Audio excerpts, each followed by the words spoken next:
Das profundezas do oceano a elevadas altitudes, o ser humano sempre enfrentou o desconhecido, a sua própria escuridão e ignorância, diante de lugares remotos e adversidades extremas. A coragem nos leva longe, mas é o medo que nos dá limites, que nos traz de volta para casa.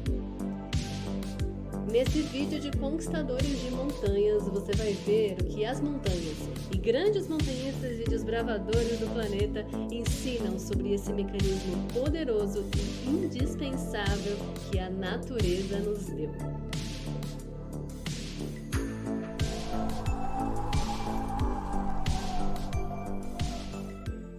São muitos medos, né? Acho que cada um tem o seu medo interno, né? E daí, às vezes, é mais difícil até de descobrir no começo, né? Você pode ir através de tentar escalar uma montanha para tentar descobrir esse medo até, né? Que você, às vezes, não sabe se é um medo... muitas pessoas têm o medo da altura, né? Que é normal, né? De você não ter isso no seu dia a dia, né? A gente está no plano, no geral, né? E é uma coisa... normal. Agora, vamos passar para 2, 3 metros já, né? A gente tem que usar equipamentos de segurança, tem que aprender a como usar esses equipamentos. E daí essas pessoas, o quê? Elas começam a mostrar, às vezes, medos que elas têm na própria vida, né? Talvez. Né? Medo a gente tem que ter, e principalmente esse medo como preservação da vida, né? É normal. Geralmente, quem não tem, é muito atirado, é onde que vai acontecer algum acidente muito mais rápido, porque ela não tá detectando isso muito com cuidado, né? E você tem que ter cuidado, principalmente para quem escala, para quem vai subir uma montanha. E tem alguns outros medos, né? Sutis, né? Que eu acho que de conquista até, né? Será que eu consigo Medo chegar de lá? não ser suficiente. Será que eu de não ser bom o suficiente. de eu não ser bom, de uma cobrança, né? Cara, passei muito medo, várias formas de morrer diferentes. Mas, pô, são situações que você exige coisas muito diferentes de você e seus companheiros têm que estar preparados para isso, assim como você também tem que estar para socorrê-los, né? Então, acho que foram duas situações que me marcaram bastante. A conquista de uma via chamada Guerra de Luz e Trevas, no Monte Roraima. Foi uma escalada que nós ficamos 14 dias na montanha, 12 dias pendurado. Chuva, 5 dias ininterrupto. Moral ok, sabe? Passamos bastante medo, mas, cara, a equipe tava coesa, foi bom. E, a segunda repetição da Athletics Jury Disaster no Air Capital. Uma via muito, muito difícil. A gente... vários gringos achavam que a gente não era capaz de fazer, mas tinha esse negócio também, né? Quando você é novo, você fala, sério mesmo, esses gringos fazem, por que eu não vou fazer? E daí você bota pra jogo, tem pouca coisa a perder, né? De que circunstâncias você tem medo na escalada, na montanha? Se é que tem. Tenho medo. Só que assim, o medo, ele pode ser de várias formas. Existe quando a gente fica apavorado de alguma coisa. Eu lido com medo sempre numa prevenção. Quando você estuda a respeito de alguma coisa muito, então no caso eu venho com o alpinismo, com a escalada desde jovem, né? E vim aprendendo muito com essas lições. Então eu tento lidar com isso de uma forma preventiva. Então tudo que eu vou fazer eu tento estudar antes para tentar fazer certo. E nada na vida é 100% seguro, certo? Mas você pode escolher. Às vezes eu já escolhi coisas que às vezes são perigosas, mas dentro de um possível para você retornar.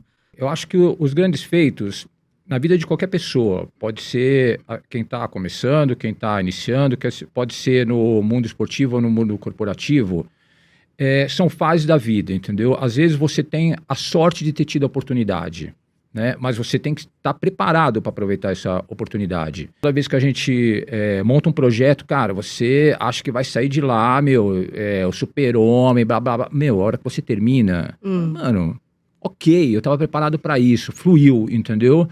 Mostra que você estava preparado para aquilo, né? E muito também, às vezes, do peso vem de pessoas, da sua imaginação mesmo, né? Te colocando dificuldades, né? Até, às vezes até numa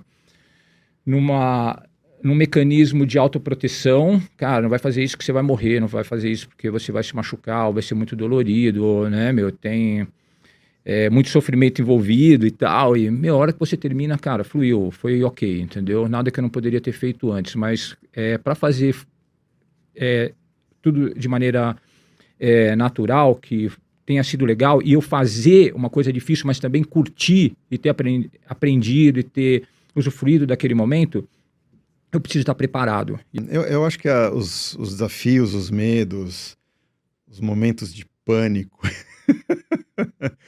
vão muito de acordo com a sua personalidade e os seus valores. Tem coisas que você se importa e tem coisas que você não se importa.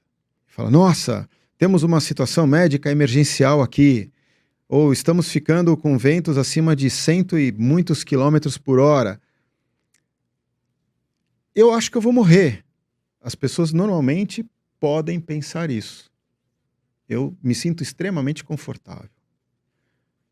Eu estou pleno naquele lugar. Quando eu fui para aquele lugar, quando nós vamos escalar uma montanha, nós fomos não desavisados, e sim preparados. Dentro do que a gente conhece, eu coloquei na minha mochila aquilo que me dá autonomia e segurança. Mas outras pessoas não se sentem. Talvez eu me sinta numa situação de muito medo, muito perigo, quando a gente tem um problema de relacionamento social no acampamento. Já passei próximo de suicídios, de incêndios, de tentativa de assassinato, de inconformismo, de ataque do coração. Sim, teve. Exatamente como tem em qualquer lugar onde existem seres humanos. Talvez a diferença é que na minha cidade de São Paulo, eu ande por aí nas ruas mais atento às condições urbanas de violência e trânsito, e na Antártica eu ando mais atento à prevenção, a evitar que tudo isso aconteça. E quando acontece, dificilmente me abala. Eu costumo ter uma reação por conta da formação que eu escolhi ter. Eu escolhi ser guarda-vidas, escolhi ser salva-vidas, escolhi fazer um curso de primeiros socorros, escolhi ajudar as pessoas, escolhi integrar comissões de auxílio, escolhi me dedicar a estudar e estar preparado para isso. E esse preparo significa também ter uma reação, acho que até fria. Mas o medo de cada um acho que está dentro. Só você mesmo vai conseguir detectar